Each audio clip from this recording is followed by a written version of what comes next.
Price Lord brothers and sister. இப்போ கூட forms ஆப்பில் எப்படி குவிஸ் பண்ணுறதுன்னு தான் பார்க்க போகிறோம். ஃபார்ம்ஸ் குவிஸ் அப்படின்ற 2 ஆப்ஷன் இருக்கும். நான் ஆல்ரெடி இதில் நிறைய குவிஸை நான் பண்ணியிருக்கேன். ஸோ குவிஸஸை நீங்கள் கிளிக் பண்ண உடனே ஃபார்ம்ஸ் குவிஸ் அப்படின்ற 2 ஆப்ஷன் இருக்கும். கிரியேட் பிளாங்க் குவிஸ் அப்படின்ட்டு நான் போட்டிருக்கேன். அதை நீங்கள் கிளிக் பண்ண உடனே டைட்டில், டிஸ்கிரிப்ஷன், நீங்கள் டே 1, டே 2 இல்லைனா சர்ச் நேமு எதுனாலும் மென்ஷன் பண்ணிக்கலாம். ஸோ இப்போ ஷார்ட் ஆன்சருக்கு இதில் வந்து நீங்கள் ஃபஸ்ட்டு கொஷின் எழுதிடணும்.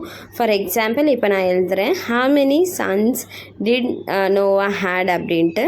ஸோ அதை நம்ம டைப் பண்ண உடனே கரெக்ட் ஆன்சர் 3 அப்படின்னோடனே நான் 3 மட்டும் அதில் எழுதுகிறேன். இப்போ நீங்கள் எப்படி என்ன கொஷின் எடுக்கிறீங்களோ அந்த ஆன்சரையும் நீங்கள் ஃபஸ்ட்டே டைப் பண்ணிடணும்.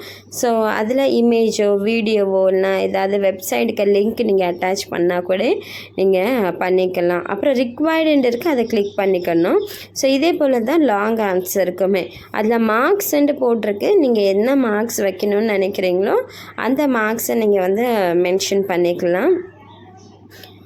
ஸோ இப்படி தான் ஷார்ட் ஆன்சர் லாங் ஆன்சருக்கு சேம் ப்ரொசீஜர். ஒருவேளை கொஷின் வேண்டுன்னா அந்த டிலீட் பட்டனை கிளிக் பண்ணி டிலீட் பண்ணிக்கலாம். இல்லை உங்களுக்கு ஷஃபல் பண்ணணும், ஃபஸ்ட்டு கொஷின் செகண்ட் கொஷின் ஷஃபல் பண்ணி வேணும் அப்படின்னாலும் நீங்கள் ஷஃபல் பண்ணிக்கலாம். இப்போது நான் மல்டிபிள் சாய்ஸ்க்கு பண்ணுறேன். How many sons did Noah had. அப்போ ஆப்ஷன் வந்து 3னா 1 2 3ன்னு நான் கிளிக் பண்ணிட்டு 3 தான் கரெக்ட் ஆன்சர். ஸோ அதை நான் டிக் பண்ணிக்கிட்டேன். அதுக்கப்புறம் அது நான் 1 மார்க் அப்படின்ட்டு மென்ஷன் பண்ணிக்கிட்டேன். ஸோ இது மாதிரி நீங்கள் பிக்சர்ஸ், கொஷின் அந்த மாதிரி வேறு எதுவும் இமேஜ் அட்டாச் பண்ணி கூட நீங்கள் உங்கள் கொஷின்ஸை நீங்கள் ரெடி பண்ணிக்கலாம். செட்டிங்ஸில் போய் கொஞ்சம் செட்டிங்ஸ் மட்டும் நேமு, நீங்கள் என்னென்ன கலெக்ட் பண்ணணும்னு நினைக்கிறீங்களோ நேமு, இமெயில் ஐடி, நம்பர் அதை நீங்கள் மென்ஷன் பண்ணிக்கணும். அப்புறம் கரெக்ட் ஆன்சர் நீங்கள் ஷோ பண்ணணும்னு நினைக்கிங்கன்னா அந்த ஆப்ஷனை நீங்கள் கிளிக் பண்ணிக்கோங்க.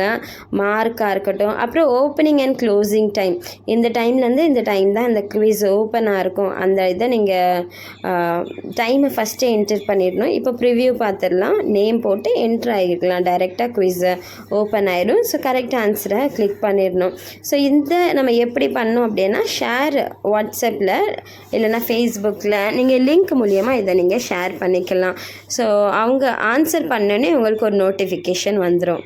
God bless you. Thanks for watching.